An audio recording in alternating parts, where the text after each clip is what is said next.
Hello बच्चों, welcome to शिक्षा यंत्र। आइए आज हम एक नए टॉपिक को शुरू कर रहे हैं जो एनसीईआरटी का चैप्टर नंबर 7 है, जिसका नाम है कोऑर्डिनेट ज्योमेट्री। तो उसमें जो सबसे पहला टॉपिक है वो आपका क्या है, डिस्टेंस फॉर्मूला।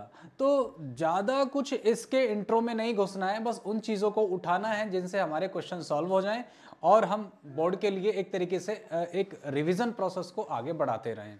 तो जिन्होंने नहीं पढ़ा है वो पढ़ लें और जिन्होंने पढ़ रखा वो अपना रिवीजन करें। डिस्टेंस फॉर्मूला इसका पहला टॉपिक है हमारा। अब देखिए ये डिस्टेंस फॉर्मूला है क्या, ये किस तरीके से ड्राइव होता है, ये पहले सीख लेते हैं कहाँ से आया। तो इसके बारे में तो थोड़ा डिटेल में जान लेते हैं कि 1-2 नंबर का इसके बारे में पूछ लेता है। तो डिस्टेंस फॉर्मूले में अब डिस्टेंस निकालना किसके बीच में है, तो चैप्टर आपका 7 है और नाम है उसका कोऑर्डिनेट ज्योमेट्री। कोऑर्डिनेट ज्योमेट्री है तो भाई कोऑर्डिनेट ज्योमेट्री में तो कोऑर्डिनेट्स की बात होगी। तो अब मान लीजिए आपके पास 2 पॉइंट हैं, आप पहले कार्टेशियन प्लेन बना लेते हैं। ये बन गया आपका कार्टेशियन प्लेन। आपके पास एक पॉइंट ये है और एक पॉइंट ये है और इन दोनों के बीच का आपको डिस्टेंस बताना है, राइट। तो दोनों के बीच का डिस्टेंस निकालने के लिए आप क्या करेंगे, पहले इनको नाम दे दीजिए x1 y1, आपने नॉमिनेट कर दिया इसको। और यहां पर ये आपका जो दूसरा पॉइंट है ये है आपका x2 y2। चलिए ये A पॉइंट हो गया, ये B पॉइंट हो गया। अब इन दोनों के बीच में जो डिस्टेंस है ये आपको बतानी है। तो डिस्टेंस ये कैसे निकालेंगे, तो देखिए इस डिस्टेंस को निकालने के लिए आपको इसके बेसिक मेजरमेंट्स पर जाना है। तो बेसिक मेजरमेंट्स क्या होते हैं, ये वाला एक्सिस है आपका x एक्सिस, ये है आपका y एक्सिस। तो इसका मतलब क्या होगी, जो इस डायरेक्शन में मेजरमेंट होंगी सारी की सारी x एक्सिस पर होंगी। तो यहां से लेकर यहां तक का जो डिस्टेंस है वो आपका x1 है। मैं इसको यहां ज्वाइन कर लूं तो यहां से यहां तक का जो डिस्टेंस है ये y1 है। तो ये हो गया आपका यहां से लेकर यहां तक की जो वैल्यू है x1 है और यहां से लेकर यहां तक की वैल्यू जो है ये y1 है। अब इसको अगर मैं आगे मूव करता हूं और परपेंडिकुलरली इसके नीचे लाकर इसको रोक देता हूं तो यहां से लेकर यहां तक का जो टोटल डिस्टेंस है ये आपका कितना है, x2। कितना है, x2। और यहां से लेकर यहां तक का जो टोटल डिस्टेंस है ये आपका कितना है, y2।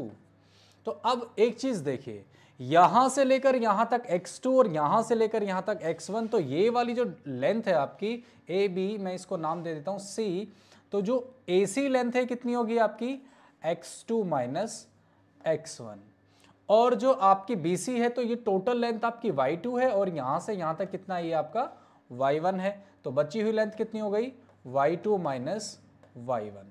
और जो आपके पास ये ट्रेंगल बनकर आया है, कैसा ट्रेंगल है, राइट एंगल ट्रेंगल है, समकोण त्रिभुज है। तो इस समकोण त्रिभुज में अब आप क्या करेंगे, पाइथागोरस का इस्तेमाल करेंगे। तो पाइथागोरस क्या होती है, पाइथागोरस, तो पाइथागोरस क्या होती है, अभी जो 90 डिग्री के सामने वाली साइड है उसे हाइपोटेनस कहते हैं, उसका स्क्वायर बराबर उसके बेस का स्क्वायर। तो हम इसमें जो वैल्यूज हैं उनके नॉमिनेटेड वैल्यू ले लेते हैं जो भी है। तो मैं एक बार लिख देता हूं, एच स्क्वायर बराबर B square plus P square. तो एच क्या है इसमें, ए बी का स्क्वायर है, ए बी का स्क्वायर बराबर बेस क्या माना हमने, ए सी, तो ये है आपका ए सी का स्क्वायर प्लस और परपेंडिकुलर क्या आपका बी सी का स्क्वायर। तो सारी वैल्यूज जो आपके पास हैं उनको डालिए। ए बी जो है ये तो आपकी डी लेंथ है, ये तो आपको फाइंड ही करनी है, ये वाली लेंथ तो आपको फाइंड करनी है। तो ये हो गया आपका ए बी का स्क्वायर बराबर ए सी की वैल्यू कितनी है, ए सी x2 माइनस x1 का होल स्क्वायर। क्योंकि होल स्क्वायर है तो यहां पर ये वाली वैल्यू जो है एज इट इज हमने होल स्क्वायर में रख दी है, प्लस और ये वाली वैल्यू क्या है आपकी y2 माइनस y1 का होल स्क्वायर। अब मैं ये कह रहा था कि ये होल स्क्वायर है तो होल स्क्वायर में x2 माइनस x1 करना या x1 माइनस x2 करना, तो जब आप इसकी वैल्यू को कैलकुलेट करेंगे तो कोई भी फर्क नहीं पड़ने वाला, क्योंकि किसी भी वैल्यू का स्क्वायर करते हैं चाहे वो नेगेटिव आए चाहे पॉजिटिव आए तो फर्क नहीं पड़ता। लेकिन ये जो x2 माइनस x1 जो आपका एक पैटर्न बनकर आया है x2 से x1 माइनस हो रहा है, वो आपका यहाँ बेसिक कैलकुलेशन से आया है। लेकिन जब आप फॉर्मूले में यहाँ वैल्यू निकाल लेते हैं और होल स्क्वायर बन जाता है, क्योंकि वो पाइथागोरस से होल स्क्वायर बन गया, तो अब यहाँ पर पैटर्न मायने नहीं रखता, लेकिन यहाँ मायने रखता है। यहाँ x2 माइनस x1 ही रहेगा, लेकिन यहाँ पर x2 माइनस x1 करना या x1 माइनस x2 करना कोई फर्क नहीं पड़ेगा, क्योंकि वैल्यू स्क्वायर हो जाएगी तो अपनी वैल्यू उतनी ही देगी। माइनस का स्क्वायर भी वही होता है जो प्लस का स्क्वायर होता है। तो ये अंडर रूट स्क्वायर को उधर भेज दिया तो आपने अंडर रूट हो गया, तो y2 माइनस y1 का स्क्वायर। तो ये आपके पास डिस्टेंस फॉर्मूला बन के आ गया। इसको आप दूसरे तरह से भी लिख सकते हो, जिसकी बात मैं भी कर रहा था कि आप यहाँ पर x1 माइनस x2 का होल स्क्वायर कर लें और y1 माइनस y2 का होल स्क्वायर कर ले, तो कोई फर्क नहीं पड़ता। ये सिर्फ यहाँ से आगे की कैलकुलेशन में फर्क नहीं पड़ता, इससे पीछे फर्क पड़ता है। इधर वाली कैलकुलेशन में आप ऐसा नहीं कर सकते, क्योंकि आपने जो नॉमिनेट कर लिया है वो उसी के हिसाब से डिफरेंस में आएगा। यहाँ वैल्यू लीनियर में है, स्क्वायर नहीं हुई है, तो यहाँ फर्क पड़ेगा, यहाँ फर्क नहीं पड़ेगा। चाहे फॉर्मूला आप इस फॉर्मेट में इस्तेमाल करें, चाहे आप इसमें इस्तेमाल करें, तो इससे कोई फर्क नहीं पड़ने वाला है। तो ये आपका डिस्टेंस फॉर्मूला है, तो ये सीख गए। अब हम क्या करेंगे, दो पॉइंट के बीच में वैल्यू निकालने के लिए इस फॉर्मूले का इस्तेमाल करेंगे। आइए देखते हैं इस पर क्वेश्चन कैसे होते हैं। इसमें हमने 3 क्वेश्चन लिए, एनसीईआरटी का पहला क्वेश्चन है ये। तो ये कह रहा है कि इन दोनों पॉइंट्स के बीच में डिस्टेंस क्या होगी, उन दोनों के बीच में, उन दोनों के बीच में। तो पहला एक क्वेश्चन ये ले लेते हैं। पहला क्वेश्चन ये आपने ए जो पॉइंट है वो आपने ले लिया 2,3 और जो बी पॉइंट है वो आपने ले लिया 4,1। तो इन दोनों के बीच में जो डिस्टेंस है उसे निकालिए। डी बराबर कितना होगा, under the root x2 minus x1, जो फॉर्मूले से बना वही लिख लिया मैंने यहाँ पर, y2 माइनस y1 का होल स्क्वायर। तो अंडर दी रूट x2 क्या है, ये आपका x1 है, ये आपका y1 है, ये आपका x2 है और ये आपका y2 है। तो x2 की वैल्यू कितनी है 4 माइनस x1 की वैल्यू कितनी है 2 होल स्क्वायर प्लस y2 की वैल्यू कितनी है 1 माइनस 3। दो वैल्यूज मैंने डाल दी और उनको डिफरेंस करिए, 2 का स्क्वायर हो गया और यहाँ पर माइनस 2 का स्क्वायर हो गया। देखिए माइनस बना और प्लस बना, तो फाइनली बना क्या इसमें, ये 4 बना और ये भी 4 बना। तो कितना हो गया ये अंडर द रूट 8, और अंडर रूट 8 किसके बराबर होता है 2 अंडर रूट 2। तो ये आपके पास वैल्यू बनकर आई है पहले क्वेश्चन की, वो 2 अंडर रूट 2 आई है। तो इन दोनों के बीच में जो लेंथ है, जो डिस्टेंस है, वो आपकी कितनी है 2 अंडर रूट 2 है।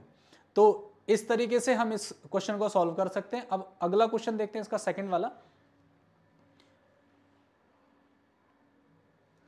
अब सेकंड क्वेश्चन देखिए, ये है आपका ए की वैल्यू है -5,7 और बी की वैल्यू है आपकी -1,3। तो ये भी बिल्कुल उसी की तरह होगा। डी की वैल्यू कितनी होती है अंडर द रूट, मैं इस बार वैल्यू को थोड़ा चेंज कर रहा हूं, x1 माइनस x2 का whole square plus y1 minus y2 का होल स्क्वायर। मैंने ये जो मतलब वैल्यू नहीं, प्लेसिंग चेंज की है। जो x1 था वहाँ x2 कर दिया, x2 की जगह x1 कर दिया। हमने बताया था कि इन चीज़ों से कोई भी फर्क नहीं पड़ने वाला, वैल्यू पर इस पर कोई भी फर्क नहीं पड़ेगा। तो अब देखते हैं कि वैल्यू पर फर्क पड़ता है कि नहीं पड़ता है। तो x1 की वैल्यू कितनी है, x1 की वैल्यू -5 है, माइनस x2 की वैल्यू कितनी है -1। बस इस चीज़ का ध्यान रखना है कि माइनस फॉर्मूले में और भी है, फॉर्मूले के अंदर भी है और आपका वैल्यू के साथ भी है। तो आप इस चीज़ को ध्यान से देख लेना, क्योंकि यहाँ गड़बड़ हो सकती है। y1 कितना है 7 माइनस 3, तो ये कितना बना भाई, आगे अंडर रूट हो गया, तो माइनस का 5 और ये माइनस कुल मिलाकर प्लस हो गया। तो ये पहले आप इसको इस तरह से सॉल्व जरूर कर लें। ये हो गया आपका 4 का स्क्वायर, तो ये हो गया आपका -4 का स्क्वायर और ये हो गया आपका 4 का स्क्वायर। तो माइनस का स्क्वायर करें प्लस का स्क्वायर करें, वैल्यू तो वो आपकी बराबर ही बनेगी। तो अंडर रूट कितना हो गया 32, तो ये कितना हो गया 4√2। तो आपके पास से जो वैल्यू बनी है कितनी बनी है 4√2 यूनिट। तो ये आपके पास वैल्यू हो गई। ठीक है, आप इसके पैटर्न को जो वैल्यूज हैं x2 माइनस x1 या y2 माइनस y1 भी करेंगे तो भी आपको जो वैल्यूज मिलने वाली है वो आपको 4√2 ही मिलने वाली है।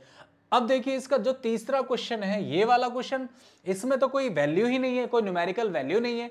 जहां न्यूमेरिकल वैल्यू नहीं है तो उसमें क्या करना है, उसमें देखिए करना सिर्फ उतना है जितना वो सॉल्व हो सकता है, उससे आगे नहीं जा सकते, क्योंकि हमारे पास जब वैल्यू नहीं है तो उससे आगे जाएंगे भी कैसे।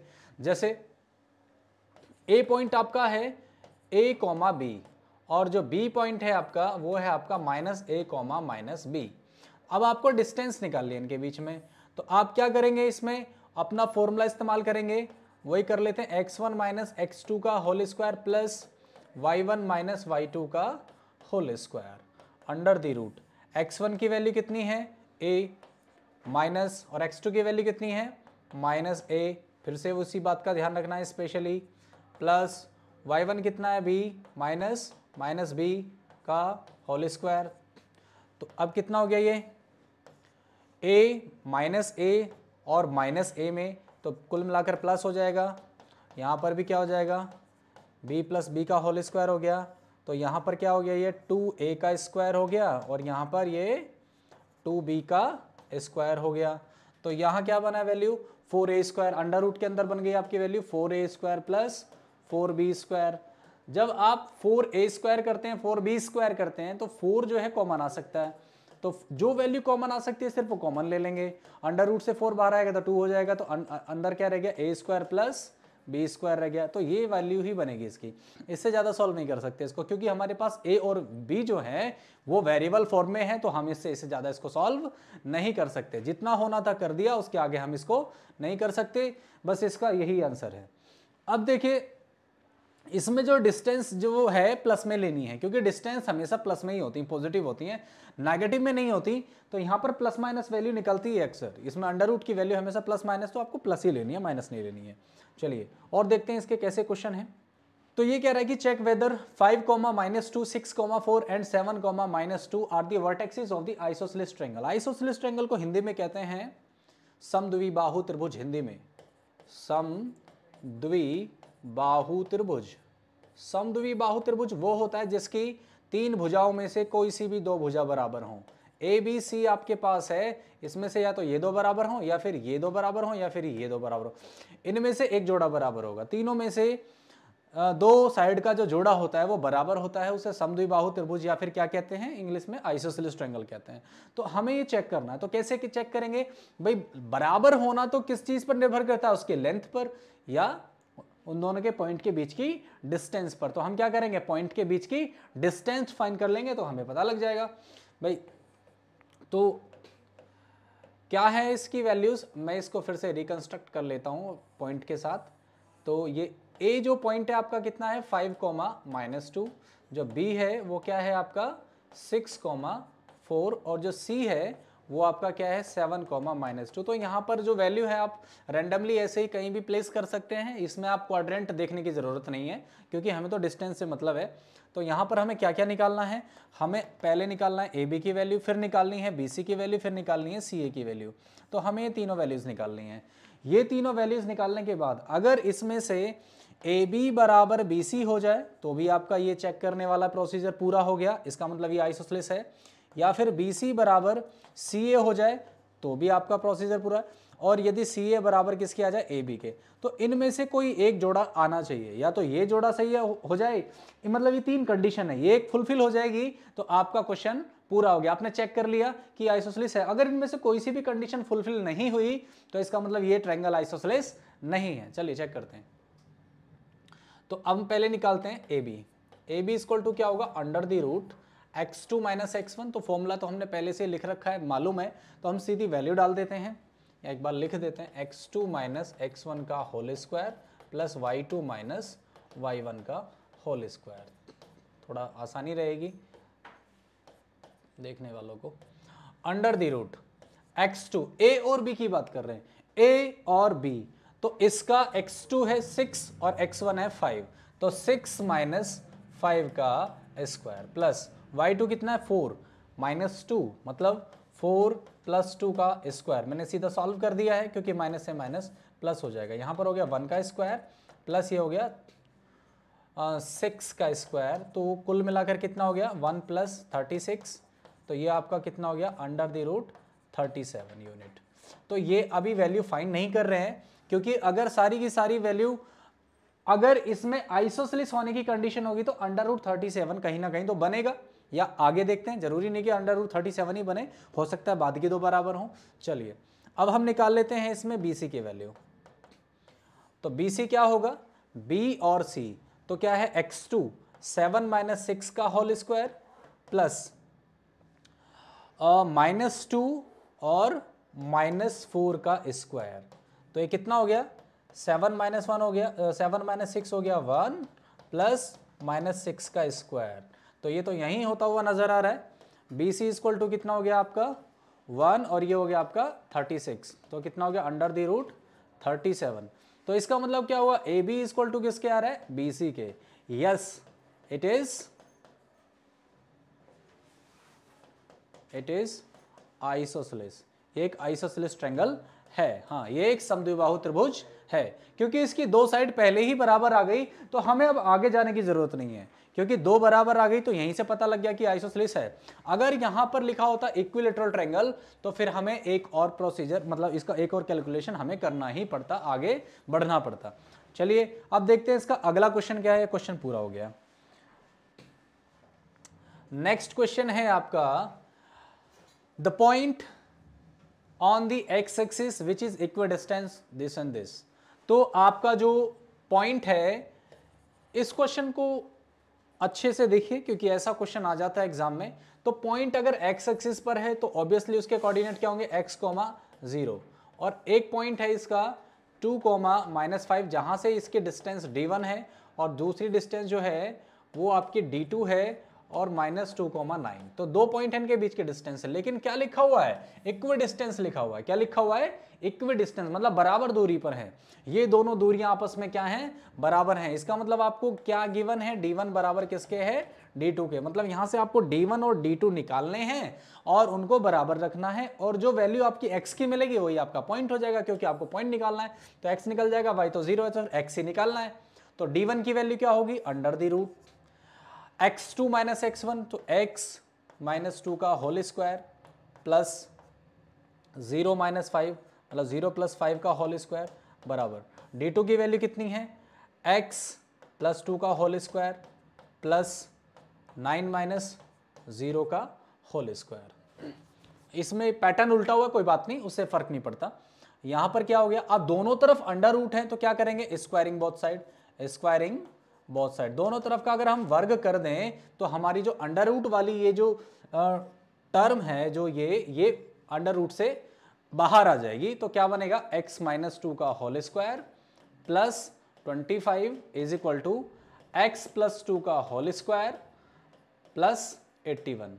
अब क्या करें, अब इन वैल्यूज को सॉल्व कर लेते हैं। तो यहां पर क्या है, होल स्क्वायर खोल लेते हैं, कोई प्रॉब्लम नहीं है। x² + 4 - 4x 25 is equal to x² + 4 + 4x + 81।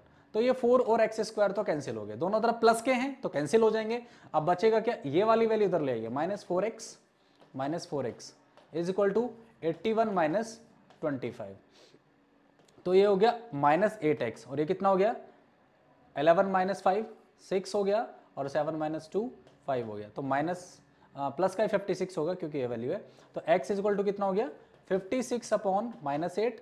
तो ये कितनी बार कट गया इससे, -7 टाइम्स। तो x की वैल्यू कितनी आ गई आपकी, -7 आ गई। तो x की वैल्यू -7 आ गई, तो आपका जो पॉइंट है वो क्या बनेगा आपका, -7,0, क्योंकि y की वैल्यू तो आपको ऑलरेडी पता है, क्योंकि x एक्सिस पर है तो क्या होगा, 0 होगा। तो ऐसा क्वेश्चन जब किसी पॉइंट से देता है तो इस तरह का ही क्वेश्चन देता है कि वो x एक्सिस पर ही रहे। अगर वो कहीं अलग देता है, एक्सिस से अलग देता है, तो रिलेशन बन जाता है, फिर रिलेशन वाला क्वेश्चन बन जाता है। ऐसा शायद क्वेश्चन आगे है भी एक्सरसाइज में, तो देखेंगे। तो एक क्वेश्चन था, तो इसका पॉइंट आपके पास कितना बन गया, -7,0। तो इस तरीके का क्वेश्चन इसमें आता है। चलिए आगे देखते हैं क्या है। तो इस तरह के क्वेश्चंस आते हैं कोऑर्डिनेट ज्योमेट्री में। और जो क्वेश्चन है इसके डिस्टेंस फॉर्मूला के, वो हम नेक्स्ट सेशन में लेकर आएंगे। और जो इसका सेक्शन फॉर्मूला है उस पर भी जो क्वेश्चंस हैं, जो फॉर्मूला है, उसको भी अगली क्लास में किसी में डिस्कस करेंगे। तब तक के लिए थैंक यू।